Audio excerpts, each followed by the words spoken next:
Lisa, bienvenue sur le podcast Conversation Awesome avec Karmakin. Mon nom est Claudia et ma mission avec ce podcast est de t'amener dans un monde d'inspiration, de découverte et d'apprentissage. À travers des épisodes solo ou avec invités, en français and in English, attends-toi à une panoplie de sujets et d'histoires variées en lien avec la santé, les habitudes de vie, le développement personnel et spirituel et tout ce qui peut t'aider à vivre une vie awesome, épanouie selon tes termes. I am honored and so grateful that you're here. Merci de partager le podcast en grand nombre, de t'y abonner et de laisser 5 étoiles et un review sur ta plateforme d'écoute préférée. All right, let's dive in dans la nouvelle conversation de la semaine et merci encore d'être à l'écoute. You're awesome.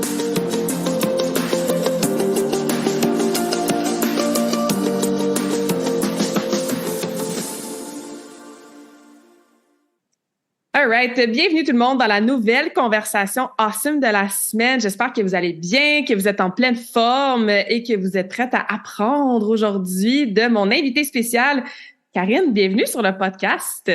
Merci beaucoup, Claudia. J'ai très hâte. Oui, je suis super contente que tu aies accepté mon invitation. Donc, Karine, ça fait pas longtemps qu'on se connaît. J'ai comme eu un coup de foudre de conférence de ta part dans un événement de réseautage qu'on a assisté les deux à quelque part en 2023. Là, ça va tellement vite la vie. Puis on s'était jasé après. Je m'étais dit il faut vraiment que je t'invite sur le podcast parce que tu amènes un sujet que j'ai pas encore beaucoup parlé dans les conversations awesome. Puis j'avais aimé évidemment ton énergie, ta façon de vulgariser le tout. Donc encore une fois, bienvenue dans cette conversation awesome. Ben merci beaucoup, Claudia. Sache que c'est réciproque le coup de foudre, donc j'ai très hâte qu'on échange pour voir qu'est-ce que ça crée. Oui, exactement. Donc toi, Karine, t'es coach certifiée en PNL. Commençons avec ça. C'est quoi la PNL?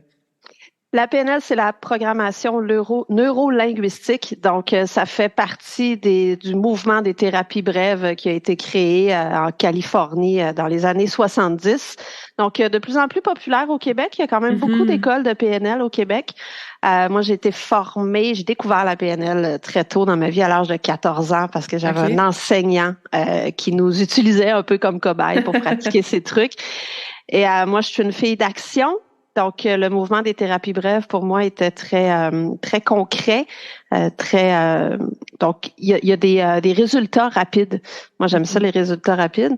Donc, c'est pour ça que j'ai été attirée très rapidement par la PNL. Est-ce que tu avais ressenti des changements sur toi-même en étant cobaye aussi jeune à l'âge adolescente ou c'était plus comme ta curiosité qui avait été piquée ou tu avais vraiment senti des choses dans ton quotidien qui avaient changé grâce à la PNL? Mais ce que l'enseignant nous faisait, c'est qu'il utilisait nos sens pour développer des stratégies d'apprentissage. Donc, il existe d'ailleurs des livres Apprendre à apprendre avec la PNL que ça s'appelle. Et donc, oui, j'ai vu concrètement tout de suite. En fait, au-delà de la PNL, c'est le potentiel du cerveau. Donc, quand on comprend comment notre cerveau fonctionne, on peut l'utiliser de façon très efficace. Donc, au-delà de la PNL, c'est plus vraiment cette dynamique-là de compréhension du fonctionnement du cerveau qui m'a fascinée pour rapidement se rendre compte que plus on le comprend, plus on se rend compte qu'on le comprend pas. C'est ça. Ah mon Dieu, tellement, c'est bien dit. Mais en même temps, donc, d'avoir des outils de compréhension, c'est comme une voiture. Quand tu comprends la mécanique, tu sauves de l'argent, tu sauves de l'essence, tu arrives à plus facilement rentabiliser ta voiture. C'est la même chose selon moi, avec ton cerveau. Donc, quand tu comprends comment ton cerveau fonctionne, puis toi, dans ton cas, quand ton corps fonctionne, tu arrives à rentabiliser puis à être plus efficace dans ce que tu fais. Fait que c'est tout ce courant-là, moi, qui m'a attiré dans la PNL, puis éventuellement vers d'autres choses dont on parlera un petit peu plus tard. Absolument. Non, on a certainement ce point-là en commun. Moi, je trouve l'humain dans sa globalité fascinant, là. Puis plus j'en apprends, on dirait que moins j'en sais, hein, puis qu'on peut toujours en découvrir plus. Puis, c'est ça, tu as mentionné le mot « se comprendre » qui est, dans le fond, ton centre de formation que tu as nommé « Se comprendre », qui est un centre de formation qui est axé sur les relations interpersonnelles. Qu'est-ce qui a mené entre, c'est ça, 14 ans, tu te fais introduire un peu à la PNL jusqu'à faire ça de ta vie maintenant, former les gens, puis vraiment plonger en profondeur dans toute cette compréhension-là de notre merveilleux cerveau. Ça a été quoi un peu le déroulement de ces années-là qui t'a amené à jaser de ça aujourd'hui là avec moi? Ben, tu sais, on parle de plus en plus de zones de génie. Donc, dans le monde de l'entrepreneuriat, souvent on parle de ça. Et je me suis rendu compte que ma zone de génie, c'est de prendre des concepts un peu plus complexes et de les rendre simples. Donc, quand j'étais petite, moi, l'été, j'effaçais mes cahiers d'école et j'enseignais aux plus jeunes que moi. OK. Donc, transmettre, former, enseigner, ça a toujours fait partie de moi. Quand j'ai fait mon premier cours de PNL, j'avais 23 ans. Et j'ai vu l'enseignant en avant de moi. Et dès les premières minutes, je me suis dit, un jour, ça va être moi. Donc, je savais en partant que j'allais l'enseigner. Donc, j'ai fait mon parcours PNL, base, praticien, maître praticien, post-maître. Je suis devenue coach, j'ai pratiqué le coaching. Ensuite, j'ai fait ma formation d'enseignante et je l'ai enseigné pendant 6 ans. Donc, à chaque fois que je suis passionnée par quelque chose, je veux l'enseigner, je veux le transmettre. Et je pense que j'ai une compétence très, très bonne dans la formation. Et j'ai découvert un petit peu plus tard dans mon parcours un modèle qui s'appelle Process Communication, qui a été développé par la NASA. Donc, très récent au Québec, mais qui existe depuis plus de 50 ans aux États-Unis et en France. Et bon, étant fascinée, je l'ai appliqué à tous les jours de ma vie. J'ai voulu l'enseigner, donc j'ai commencé à l'enseigner. Et j'ai parti des projets avec une amie à moi. Et ce qu'on avait beaucoup de la part de nos participants, nos élèves, c'était « Ah, là, je comprends ». Donc, je comprends pourquoi j'ai réagi comme ça à ce moment-là. Je comprends pourquoi dans ma relation avec telle personne, ça fonctionne. Puis je comprends pourquoi ma fille, elle va pas se brosser les dents quand j'y demande. Donc, je comprends était la phrase qui revenait le plus souvent. Donc, pour nous, d'aller chercher le nom pour le centre de formation, se comprendre, parce qu'en même temps, c'est se comprendre soi-même et se comprendre entre nous. Donc, c'est la promesse qu'on fait quand les gens passent parmi nos formations, c'est que vous allez comprendre plein de choses dans votre fonctionnement, dans vos relations. Donc, c'est tout ça qui m'a amené à bâtir ce centre-là. Et depuis, on va chercher différents outils qui permettent justement de mieux se comprendre. On a les outils du docteur Karpman, donc on est allé se faire former auprès des meilleurs. On a une collaboration aussi avec Manuel Constant qui fait de Synergo, qui fait des cours de synergologie. Donc, moi, j'aime travailler avec les meilleurs. Donc, quand je sais qu'il y a meilleur que moi, je vais le chercher puis je développe des partenariats avec. C'est ça. Donc, Manuel, maintenant, contribue avec Se comprendre aussi à faire des formations parce que le langage non verbal nous aide dans nos relations à mieux nous comprendre. Donc, c'est vraiment la thématique globale et je trouve que ça va bien avec ma passion qui est justement de comprendre l'être humain et ses relations. Ouais, comprendre, apprendre. Manuel avait été sur le podcast, je me souviens plus du numéro d'épisode, mais c'était dans j'ai envie de dire dans les premiers 20 là. Fait que si vous connaissez pas Manuel, vous êtes à l'écoute en ce moment, allez écouter cet épisode-là. Oui. Manuel qui a une énergie différente de moi et toi, mais qui est très dans l'analytique et les explications. Puis je pense que le mot fascinant, je lui dis 3 fois par phrase à chaque fois qu'on se rencontre puis qu'on se jase là. Donc et il a cette capacité aussi, Manuel, de bien expliquer simplement des concepts plus complexes et tout en nuances. C'est comme ça qu'on a tous les deux, on s'est aimés beaucoup. C'est qu'on est tout en nuances. Oui, on travaille avec l'être humain. Moi, une phrase que j'aime bien dire, c'est l'être humain est plus complexe que les phrases que les concepts qu'il décrivent. Donc ça, c'est un principe de PNL. Donc tout ce qu'on enseigne, Manuel et moi, on l'enseigne toujours dans une nuance. Donc, lui, il va toujours te dire que c'est pas parce que quelqu'un se gratte le nez que ça veut dire telle chose 100% du temps. Ça dépend du contexte, faut valider. Donc, nous, on fait la même chose aussi chez Se comprendre. On donne des outils, mais c'est pas parce que j'ai un marteau entre les mains que je vais l'utiliser sur tout ce que je côtoie. Exact. Donc, c'est le même principe avec les outils que Manuel et moi, on enseigne. Puis j'adore cette approche-là parce que c'est pas mal la même chose pour moi aussi, tu sais. J'ai souvent des questions très, très fixes. C'est quel plan alimentaire qu'il faut que je fasse? Quel exercice qu'il faut que je fasse? Ma réponse, ça dépend. Tu sais, tout existe sur un spectrum. Il y a la zone grise. Il y a tellement de nuances parce que justement, on travaille avec l'humain. Fait que d'avoir ce discours-là de ça peut dépendre puis tel outil peut fonctionner dans telle situation avec telle personne, mais peut vraiment pas fonctionner non plus dans une autre situation avec une autre personne. Fait que c'est cette approche-là plus holistique, plus globale, plus nuancée, je pense, qui amène des bons résultats parce que c'est ce qui fonctionne, tu sais. Oui, il y a des gens que ça rassure et des gens, au contraire, qui aimeraient ça avoir. Ah oui. Moi, je dis toujours, s'il y avait une recette magique, je serais millionnaire comme n'importe qui a une recette magique. Quand on travaille avec l'humain, c'est pas le cas. Donc, il y en a qui vont être très rassurés de dire, OK, ben c'est normal que ce que j'ai lu sur Internet, je l'applique puis ça fonctionne pas. C'est pas moi qui est pas correct. Oui, c'est normal. Maintenant, souvent, il y en a qui arrivent et font, ouais, mais qu'est-ce qu'il faut que je fasse? Ben, comme toi, ça dépend. Exact. Exact. Pour ceux qui connaissent Nancy Doyon aussi, qui travaille beaucoup avec les enfants, sa réponse, c'est toujours « ça dépend ». Donc, c'est de garder ça en tête quand on travaille avec l'humain. Il y a des tendances, il y a des trucs qui reviennent plus souvent que d'autres. Donc, l'idée, c'est d'avoir différents outils pour savoir lequel utiliser au bon moment. Moi, j'aime bien comparer se comprendre et le modèle Processcom avec un couteau suisse. Donc, quel outil j'utilise? Ben, ça dépend de la situation. Essaye-en un. Si ça fonctionne pas, c'est pas grave. Essaye-en un autre. Mais l'idée, c'est que plus tu vas en avoir, plus tu risques de trouver le meilleur outil pour ce que tu vas faire. Absolument. Non, je suis partie à rire quand t'as dit je serais riche parce que c'est quelque chose que je dis tout le temps. Tu sais, quand les gens viennent, ouais, mais Claudia, c'est quoi la pilule miracle ou la diète qui fonctionne pour tout le monde? Puis je dis toujours la même chose. Je dis, hey, s'il y en avait une, là, cette personne-là, elle serait connue dans le monde puis elle serait riche en titi, la personne qui aurait découvert ça, tu sais. Et deux, ben il y aurait pas autant de problèmes de santé ou d'obésité si on avait la solution miracle. Donc non, on a des discours qui se rejoignent, qui se ressemblent beaucoup. Puis moi aussi, là, dès que j'étais mon Dieu, je pense que j'avais 8-9 ans, puis j'ai commencé à coacher en personne artistique en tant qu'assistante coach. Puis tout de suite, j'étais comme un jour, tu sais, je vais être celle-là qui est en avant puis qui donne des conférences pour les athlètes, puis je vais coacher, tu sais, des gens, puis bref. Fait que non, c'est super intéressant. Puis c'est ça, je parlais au début, ta conférence m'avait vraiment, vraiment marqué. Ça s'appelait « Apprendre, je pense, 6 langues en 15 minutes ». Exactement. Puis, moi, je te connaissais pas en toute franchise. Fait que j'étais comme, ça m'a tout de suite interpellée parce que j'adore voyager. J'adore apprendre des langues, genre l'espagnol et tout ça. Fait que je me disais, mon Dieu, moi, je veux apprendre, tu sais, 6 langues en 15 minutes. T'as pas été trop déçu? Ben, c'est ça. Rapidement, je me suis rendu compte qu'on parlait pas du mandarin puis du portugais puis de l'italien, là. Donc, ça vient de où ce titre-là, 6 langues? De quel genre de langue qu'on parle? Puis est-ce qu'on peut, après ça, aller vraiment expliquer les 6 que tu nous avais si bien, justement, vulgarisé, simplifié pendant ta conférence? J'utilise le mot langage parce que c'est un mot que les gens comprennent bien. Mais en fait, le vrai terme technique qu'on utilise dans la formation, c'est perception. OK. Bon.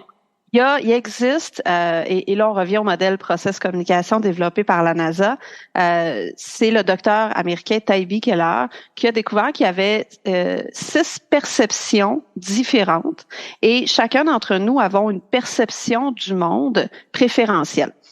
Donc, quelles sont-elles ces perceptions, ces 6 langages? Parce qu'on les entend à travers le langage que la personne va utiliser. Et si on veut connecter avec quelqu'un, on a beaucoup plus de chances si on parle le bon langage ou en termes techniques, si on utilise la bonne perception. Par exemple, il y a des gens qui vont arriver à une situation, une personne, et leur premier réflexe, ça va être comment je me sens dans cette situation-là. Donc, on est dans une perception ou un langage axé sur les émotions. Leur vocabulaire va être très axé sur le ressenti, le feeling, donc l'instinct.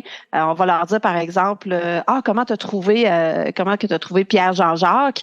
Et ben, je sais pas, on dirait que je le sens pas. OK, mais concrètement, qu'est-ce que... Ben, je sais pas trop, là, c'est comme un feeling. Et là, il peut avoir une mécommunication parce que l'autre personne qui pose la question, elle, sa perception, c'est pas le ressenti, c'est pas les émotions, c'est les faits.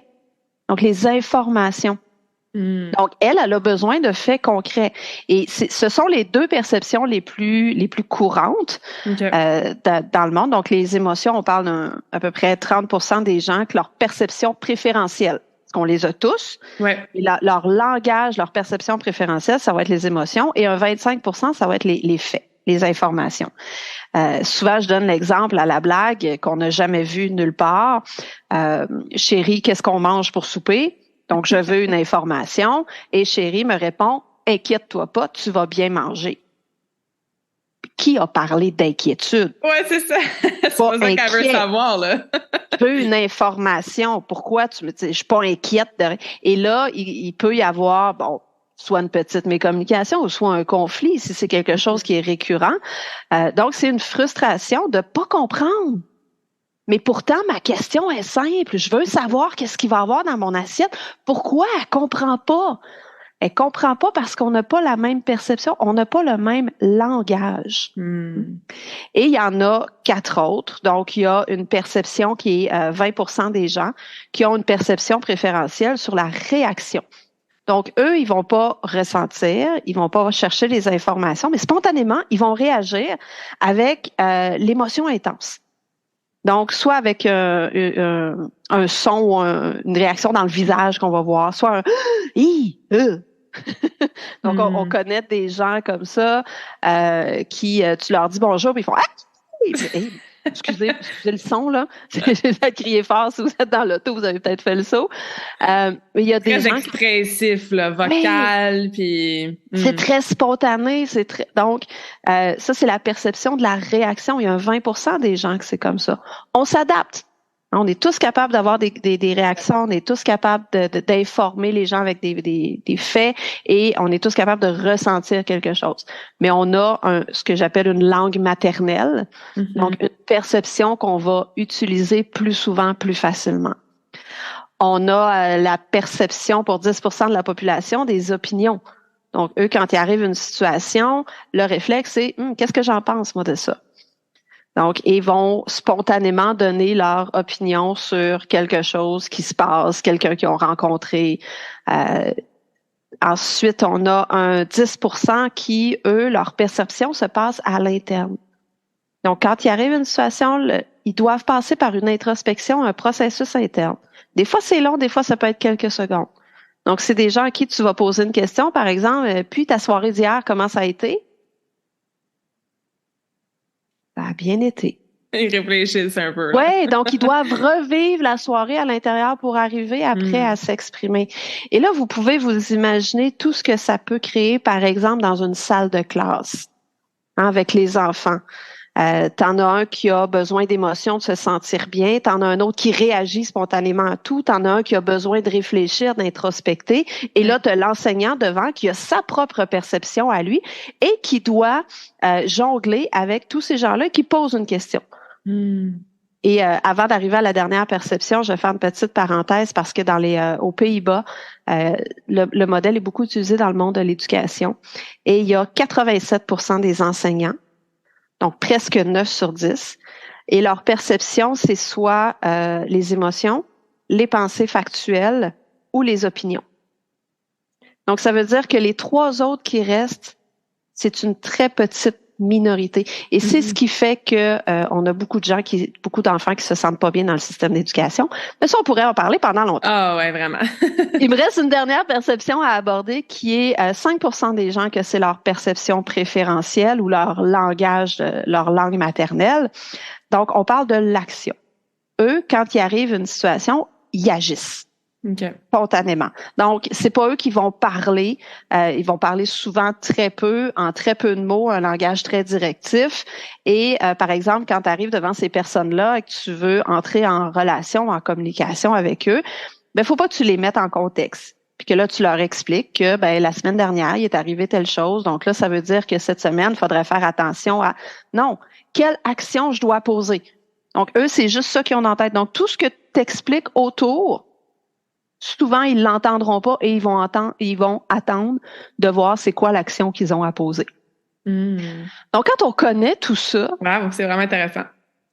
Après ça, ça devient fascinant parce que on se rend compte assez rapidement, assez facilement de comment les gens fonctionnent. Et quand on parle leur langage, quand on entre dans leur perception, parce qu'on a la capacité de parler tous les langages, toutes les perceptions, eh bien, on arrive plus facilement à connecter avec les gens et toutes les frustrations du genre, mais je comprends pas pourquoi il comprend pas. Me semble que c'était clair. Et souvent, petite réflexion encore, je reviens avec les enfants pour ceux qui ont des enfants. La perception qu'on utilise le plus souvent, le langage qu'on utilise le plus souvent avec les enfants, c'est celui de l'action. Quand on dit assis-toi, fais tes devoirs, range ta chambre, va brosser tes dents. Donc, on est dans un mode action. Et je vous rappelle que c'est seulement 5% c'est ça, qui ont cette perception-là. Donc, c'est pour ça que souvent, on répète puis ça fonctionne pas. Puis là, on crie plus fort. Et si on changeait notre manière de donner nos consignes pour parler le langage de l'enfant, tout d'un coup, ça devient plus efficace. Et je l'ai expérimenté. J'ai eu la chance de connaître le modèle quand mes enfants étaient jeunes. Et j'ai pas eu de Terrible 2 à la maison. J'ai pas eu de fucking 4. J'ai pas eu de Teenager puis tous les termes. Oui, il y a eu des moments où c'était plus difficile, mais ça durait quelques jours parce que rapidement, je me rendais compte que moi, j'étais retombée dans ma perception à moi préférentielle et que j'oubliais de parler le langage de mon enfant. C'est comme si j'arrive avec un enfant puis que je lui parle espagnol ou italien et l'enfant parle français.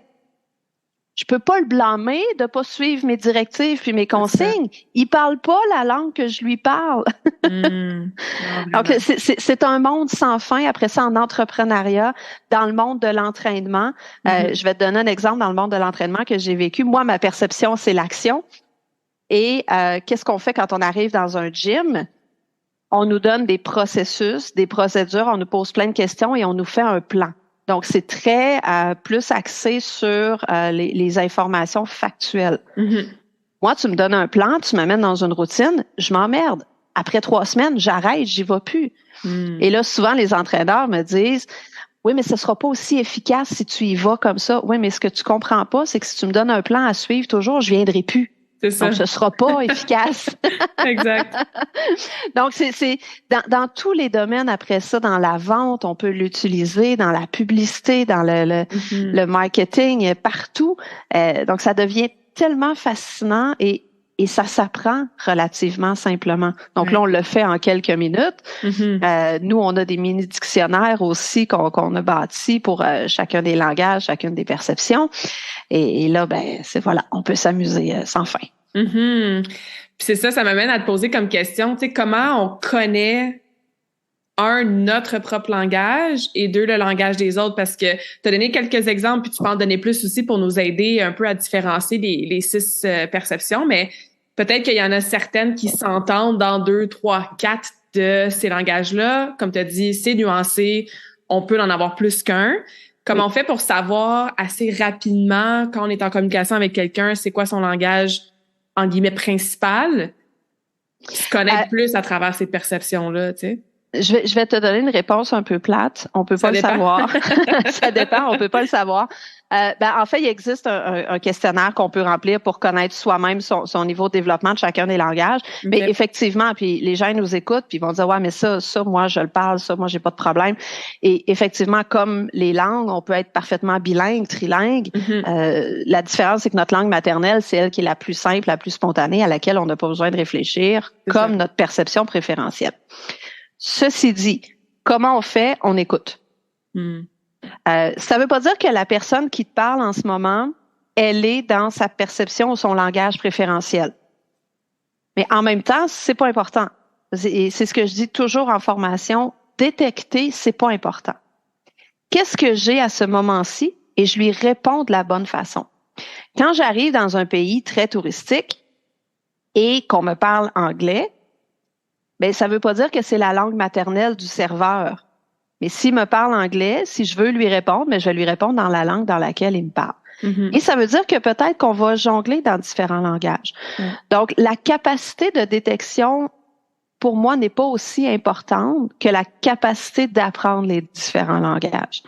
Donc, à partir du moment où on développe une fluidité dans chacun d'eux, on arrive plus facilement après ça à s'adapter à chaque personne sans même en avoir conscience. Quand on est au Québec, on a tous déjà entendu une discussion se dérouler dans 2 langues. Moi, j'ai des amis italiens, donc souvent j'écoute, là, je fais ils sont rendus en italien, je comprends plus. C'est ça. Et là, ça revient en anglais avec un mot anglais, avec une expression française. Donc, on fait ça constamment dans la vie. Donc, moi, je suis pas toujours dans mon langage d'action. Je peux être dans mon langage de réaction, je peux être dans mes émotions. Là, je m'écoute parler depuis tantôt, j'ai donné des opinions sur certains trucs. Donc, on le fait spontanément, s'adapter.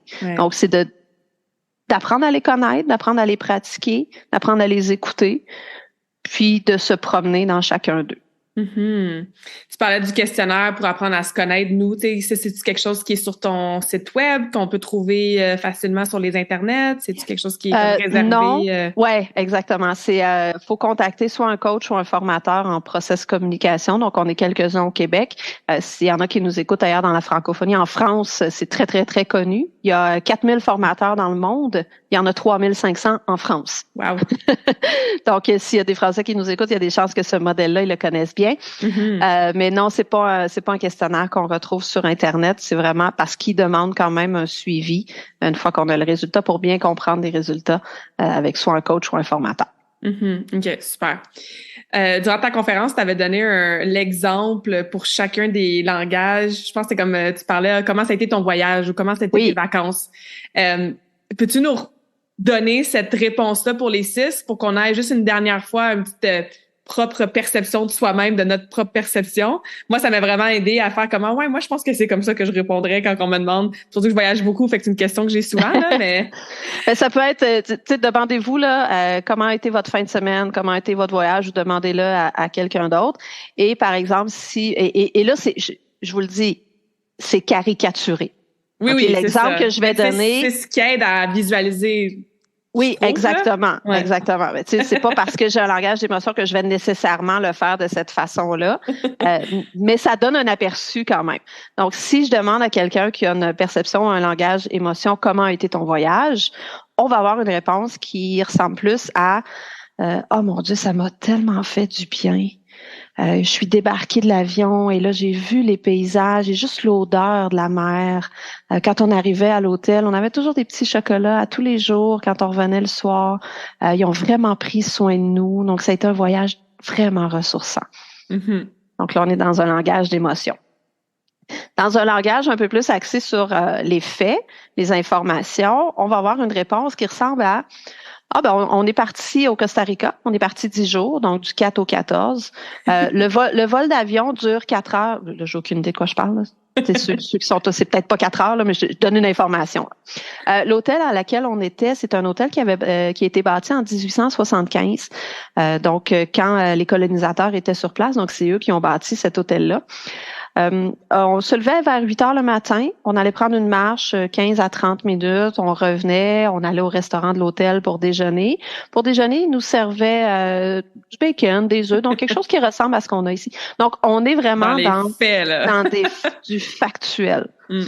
Et là, ce qui est fascinant, c'est que pendant que je parle, pendant que les gens écoutent, vous avez des réactions par rapport à ce que je dis. Ah ouais, moi, je ris depuis tantôt, là.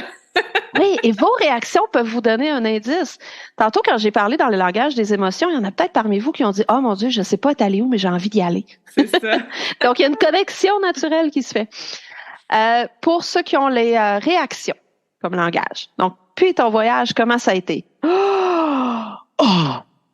C'était malade! On a eu du fun, on s'est amusé, on a rencontré plein de gens. Hey, dans l'avion, attends, faut que je raconte. Dans l'avion, assis à côté de moi, là. Le gars qui était là. Mais il était drôle, mais on a ri. Donc, tu sais, c'est très, très réactif, très spontané. Donc, tout ce qui se passe devient une source de... Mm-hmm. Toujours un petit peu plus difficile en audio, celui-là, quand... Je vous confirme que Karen avait beaucoup d'expressions faciales et de mouvements de son corps quand elle nous mimait celui-là. Voilà, parce que des fois, on fait l'exercice en formation, on regarde une vidéo et on ferme le son. Et on essaie de deviner la perception que la personne utilise. Ouais. Donc, pour ceux qui ont un langage axé sur les opinions, moi, je pense que c'est important de voyager. Hein? Et quand je parle de voyager, c'est important de sortir du pays. Il faut aller voir d'autres cultures. Il faut s'imprégner des gens là-bas pour comprendre comment ils vivent. L'hôtel, c'est un 3 étoiles. Bon, personnellement, j'en aurais donné 4. Le service était vraiment exceptionnel. D'ailleurs, j'ai pris la peine d'aller voir le gérant pour lui dire à quel point ses employés étaient vraiment dévoués. Donc, c'est important, hein, je veux dire, pour lui de le savoir, puis pour les employés qui puissent avoir la juste reconnaissance qu'il leur est due. Opinion. Donc là, on est dans les opinions, on n'est pas dans les faits. On ne sait pas qu'est-ce qu'ils ont fait, les employés, mais on sait qu'est-ce que la personne pense des employés. C'est ça. Et là, je veux dire à ce moment-ci, parce que je le vois beaucoup en formation, parce que je sais que les gens vont le faire, puis c'est normal, il n'y a pas de jugement de valeur à une perception ou à un autre. Il n'y en a pas une qui est meilleure qu'un autre. OK? Mm-hmm. Ça dépend toujours comment elle est utilisée. Donc, oui, je peux faire un échange sur le registre des opinions et en même temps, je peux le faire de façon négative en imposant mon opinion. Je peux faire un registre sur je peux faire un échange sur le registre des émotions, mais je peux aussi être hyper émotif et être envahi par les émotions. Donc, il n'y a pas, en fait, il y a des bons et des mauvais côtés à chacune. Il n'y en a pas une qui est meilleure que l'autre et ça, c'est très important. Oui, vraiment, parce qu'on est tellement dans le jugement de soi-même, là, comme souvent. Fait que si on découvre que notre perception principale, c'est, mettons, opinion, ben, tu faudrait pas commencer à dire, ben là, c'est pas bon d'avoir des opinions ou je suis moins que quelqu'un qui serait plus dans les faits. Fait que merci d'avoir précisé, c'est super important. Oui, et soi et les autres, parce qu'on a une tendance à absolument.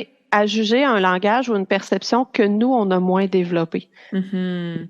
Donc, si moi, mes émotions sont très peu développées, ben il y a des chances que je juge ceux qui ont un langage de base d'émotions parce que sont envahis, parce que et c'est un réflexe naturel et c'est correct. Mais d'en prendre conscience qu'il n'y a pas un langage meilleur que l'autre et que en fait, le meilleur langage, c'est celui que je parle au moment où je le parle. Mm-hmm. Ben après ça, on développe chacun d'entre eux. Donc, pour le langage de ce qu'on va appeler l'inaction, la réflexion, l'introspection, puis ton voyage, comment ça a été? C'était un beau voyage. J'en ai bien profité. Et là, c'est sûr qu'on est en audio, mais on va voir les yeux qui se promènent. Donc, on sent que la personne revit son voyage, donc on la laisse aller. Elle est sur le bord de la mer, là, elle a son petit cocktail. Puis... et c'est parfait. Et c'est parfait. Souvent, en fait, ce langage-là, ce qu'il y a de fascinant dans les chiffres, c'est qu'il y a 60% des gens que c'est leur perception la moins développée. Donc, il y a beaucoup de gens qui ont de la difficulté avec ce langage-là et je le vois en formation à chaque fois que je l'incarne. Les gens réagissent. Et rarement positivement. Pourquoi tu penses que c'est notre langage le moins développé de façon générale? C'est parce que justement, on n'apprend pas à faire l'introspection puis on devient inconfortable quand il n'y a pas quelque chose qui est dit ou qui est fait, tu sais? Il y a plusieurs explications possibles. La première explication, c'est beaucoup lié à l'environnement quand on est jeune. Donc, on vit beaucoup dans une société où faut agir, faut réagir vite. Si on prend par exemple l'école, quand j'arrive à l'école, on me pose une question, ben il faut que je réponde à la question. Je peux pas prendre 30 secondes pour réfléchir. Donc, il y a de ça aussi beaucoup. Il y a aussi quelque chose, selon Taibi Keller, d'inné. Okay, notre langage de base, notre perception de base, elle est innée. Les autres sont acquis en fonction de l'environnement. Donc ça, c'est un autre concept qu'on pourra développer éventuellement. Mais aussi dans les sociétés dans lesquelles on est, c'est très peu valorisé. Et ça, on le voit parce que souvent j'ai la question, est-ce qu'il y a des cultures, par exemple, qui ont plus tel type de langage, de perception? Processcom, c'est le questionnaire est présent dans cinquantaine de pays en 17 langues différentes. Donc, les statistiques sont sensiblement les mêmes d'un pays à l'autre. Ce qu'on va voir, c'est la différence de valorisation. Si je prends l'exemple qu'on peut bien comprendre, ici au Québec, on valorise beaucoup le langage des émotions et on valorise très peu le langage de la perception des opinions. Comparativement, par exemple, en France, où le langage des opinions est très valorisé. Donc, c'est encouragé. Il y a beaucoup d'émissions sur les opinions. Ici, ben, on a peur du conflit, on a peur de déplaire. Donc, le langage des opinions est pas beaucoup valorisé. Fait que c'est plus une question de valorisation qu'une question de statistique. Il nous en reste un encore pour le voyage. Donc, puis ton voyage, comment ça a été? Si j'ai une perception ou un langage d'action, ben là, je vais embarquer dans ben écoute, on a fait ça. Il y avait des Olympiades, j'ai participé, je suis arrivée premier, évidemment. Mon prochain voyage est déjà booké. Donc, très rapide, très peu de mots. Il va pas vous montrer des diapos pendant 45 minutes puis vous expliquer chacune d'elles. Ça va se résumer en très peu de mots, mais ça va être axé sur qu'est-ce que la personne a fait pendant le voyage. C'est ça, je trouve ça intéressant parce que moi, tu vois, j'aurais eu le réflexe de la personne apprend action dans le moment pour répondre à la question. exemple, elle sort son téléphone puis elle commence à montrer des photos ou elle commence à, je sais pas moi, sortir un site Internet puis elle montre, elle aurait été comme dans l'action au lieu de juste parler des actions qu'elle a faites. Je sais pas si tu comprends ce que... Ça pourrait être ça. Ouais. C'est intéressant, ça pourrait être ça. En même temps, si elle montre des photos, ça va passer très, très vite. Donc, avec peu d'informations sur chacune des photos, tu sais, ou à la limite, ça peut être, regarde mes photos. Je te donne mon téléphone, regarde mes photos, puis voilà.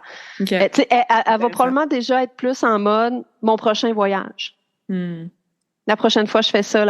Donc, beaucoup plus axé vers ce qui s'en vient, vers l'action à prendre que vers ce qui a été fait. OK. Ah non, merci pour cet exemple-là. Moi, ça m'a fait sourire. Puis même là, quand c'est la deuxième fois que je l'entends, là, j'ai souri puis ri tout le long parce que on dirait que je m'observais un peu à vol d'oiseau, là, comment moi je réponds, tu sais, quand les gens me demandent comment vont les voyages. Puis c'est ça, tu sais, je pense que faut se donner cette flexibilité-là de naviguer entre différentes perceptions aussi. J'imagine aussi avec différentes personnes avec qui on parle, dans différentes situations. C'est peut-être pas la même chose avec ton conjoint, devant une classe d'enfants, avec tes collègues, tu sais. Fait que c'est cette nuance-là, je pense qu'on ramène, qui est importante à garder en tête, là. Oui, exactement. Donc, c'est contextuel, c'est les personnes et tout. Dites-vous que quand il y a une mécommunication ou un conflit, il y a beaucoup de chances que ce soit parce que à ce moment-là, je parlais pas le bon langage. Et souvent, je ramène les gens à eux. Observez-vous vous-même, pas juste vous écouter, mais observez-vous. Quand vous arrivez, par exemple, vous êtes dans une fête, un 5 à 7, peu importe, et il y a une personne, vous dites, hey, cette personne-là me gruge de l'énergie. Ben c'est probablement, puis elle est pas méchante, on n'est pas là-dedans, mais c'est probablement que sa perception qu'elle utilise le plus souvent, c'en est une qui est moins développée chez moi. Et si moi, j'écoute des gens parler espagnol, ça me demande beaucoup plus d'énergie parce qu'il faut que je me concentre, que je détecte des mots, que j'essaie de faire des liens, que si j'écoute quelqu'un parler français où je peux faire autre chose en même temps. Donc, c'est le même principe. Et c'est ce qui fait, par exemple, qu'il y a des gens avec qui ça clique tout de suite.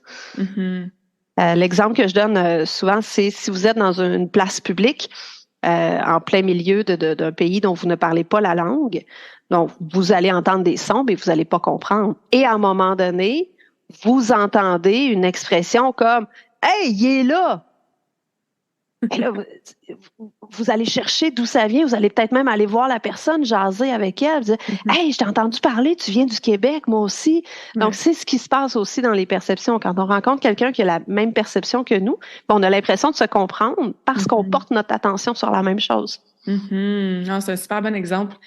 J'ai envie de te demander, est où la ligne entre « je dois changer » bon, je vais utiliser une grosse expression de qui je suis, entre guillemets, pour pouvoir mieux communiquer avec la personne. Est-ce qu'on manque d'authenticité quand on fait ça, puis qu'on ajuste trop peut-être notre langage pour vouloir parler le même langage que l'autre, tu sais? Et où la ligne entre je reste moi-même, dans qu'est-ce qui est inné, qu'est-ce qui est naturel, qu'est-ce qui est confortable, mais je fais aussi des petits changements pour parler le même langage que l'autre?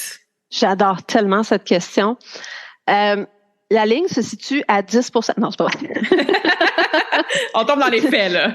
Ouais, c'est ça. Non, il y a une réponse et c'est la bonne toujours. Non, pour revenir à...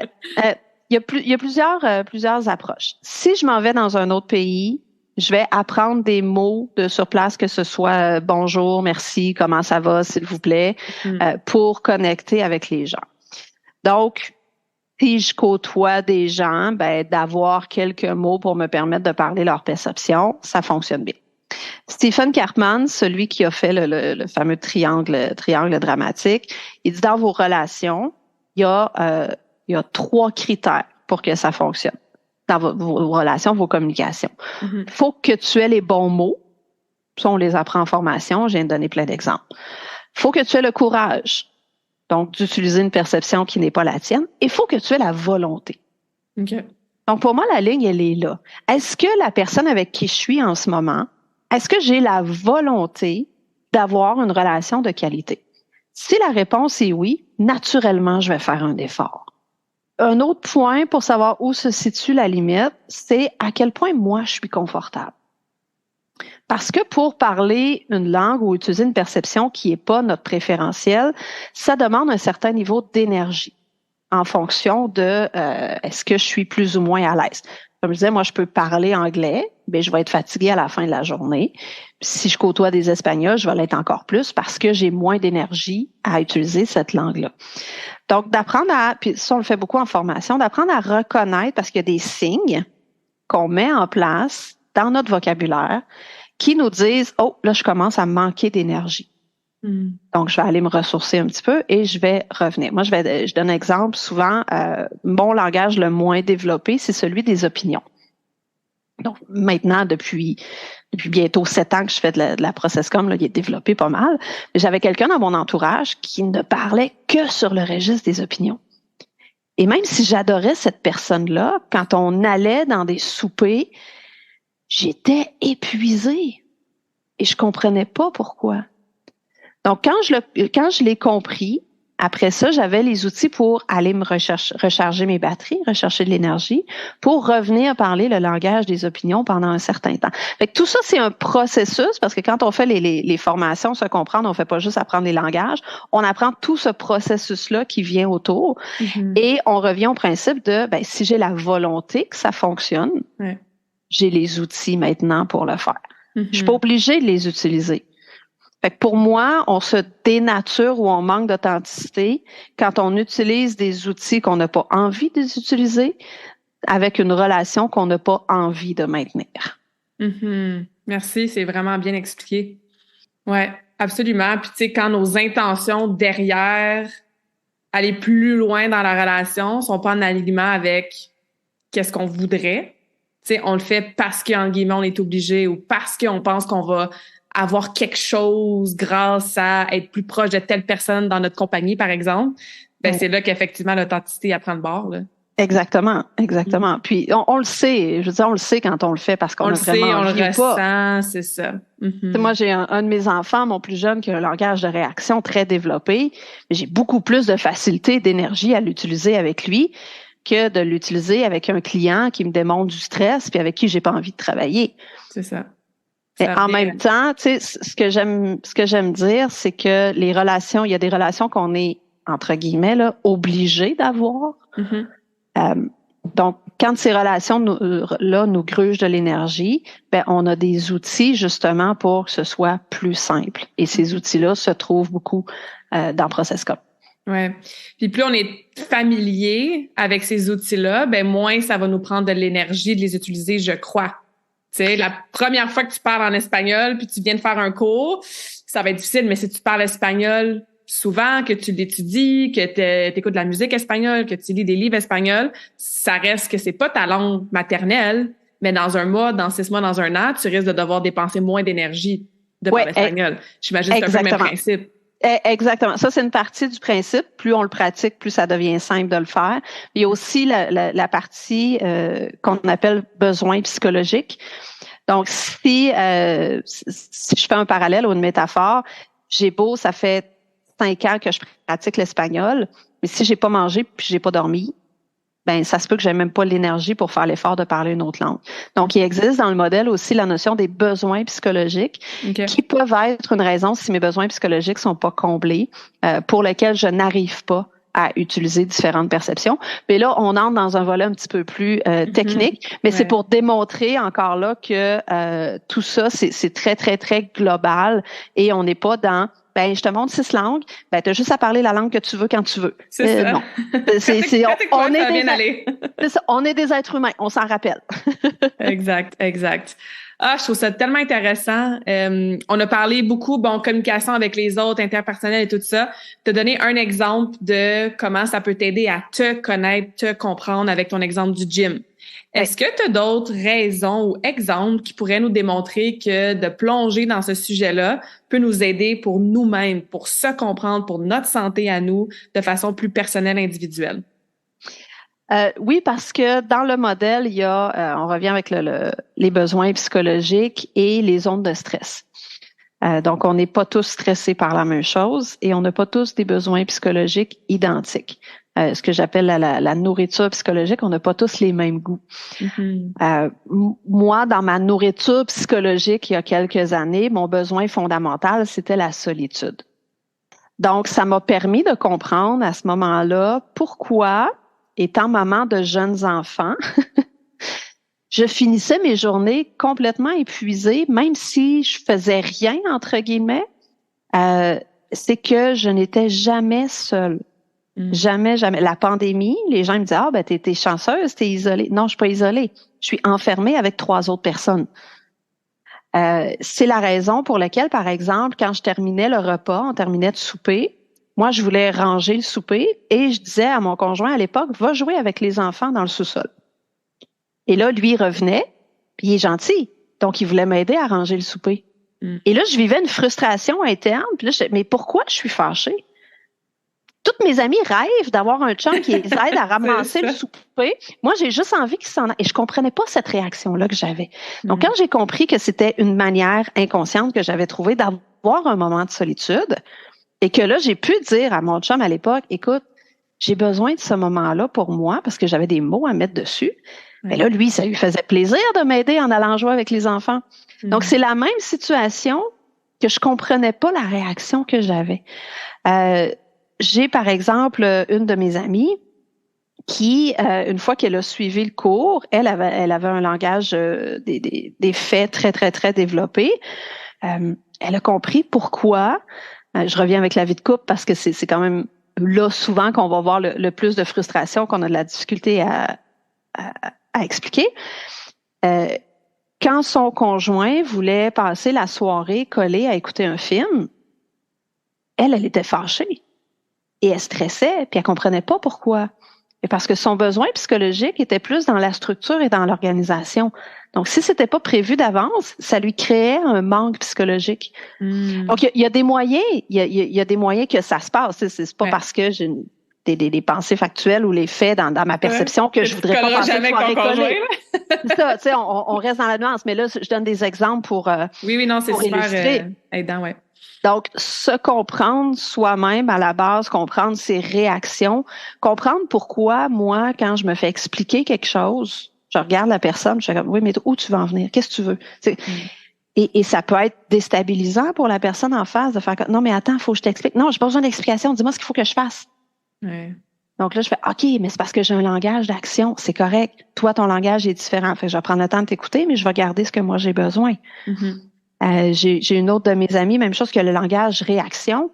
Ben, vient un âge, à un moment donné, où quand tu es adulte, dépendamment du contexte dans lequel tu es, la réaction, ben, on te demande de te calmer. Fait que là, souvent, ces gens-là vont se retourner vers soi, vont faire, ah, mon Dieu, mais je suis trop intense. Non, t'es pas trop intense. T'as juste une perception différente. Et là, souvent, ce que je vois, c'est, OK, je suis normale. C'est ça. On revient à la permission d'être soi-même, puis d'être dans des nuances, puis de pas fitter un moule qu'on pense qu'on devrait fitter parce que X, Y, Z, là, tu sais. Exactement. Puis on va s'entendre, il n'y en a pas un moule. Tant mieux. Oui, ben oui. On n'aurait pas de fun. Oui, c'est ça, exactement. En tout cas, moi, j'aurais pas de job. Parlant de pas de job, comment est-ce qu'on peut travailler avec toi, Karine, se faire former? Il y a des gens à l'écoute qui sont comme, aïe, je veux en savoir plus, elle a piqué ma curiosité, je veux amener mon chum dans ces formations-là. Bref, qu'est-ce que tu offres comme service? Où est-ce qu'on te trouve sur les réseaux sociaux là, pour en apprendre plus?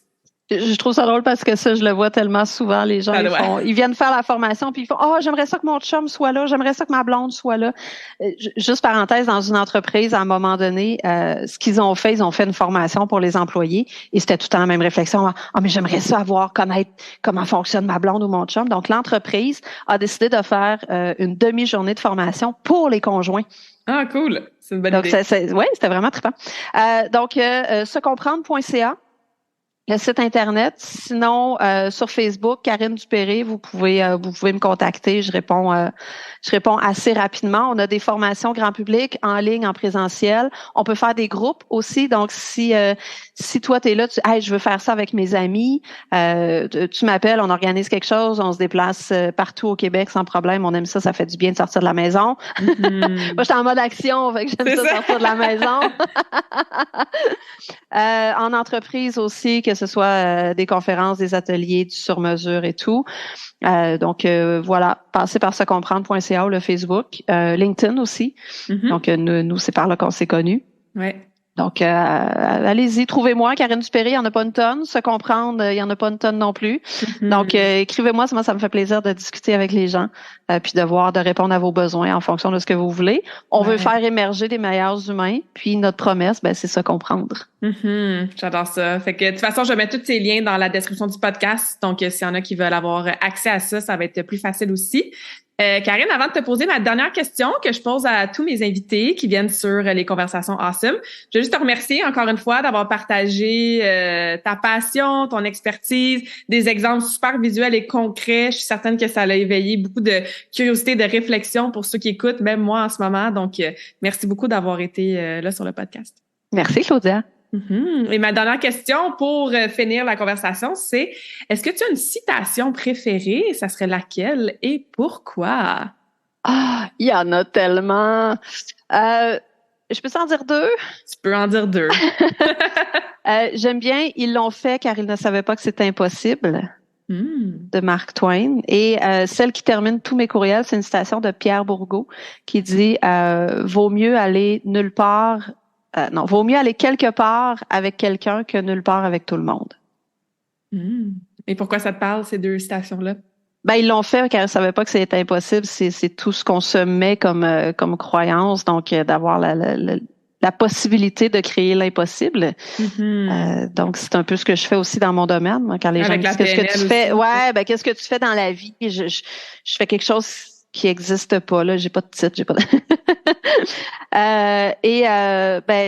l'autre, c'est la capacité de se démarquer du lot.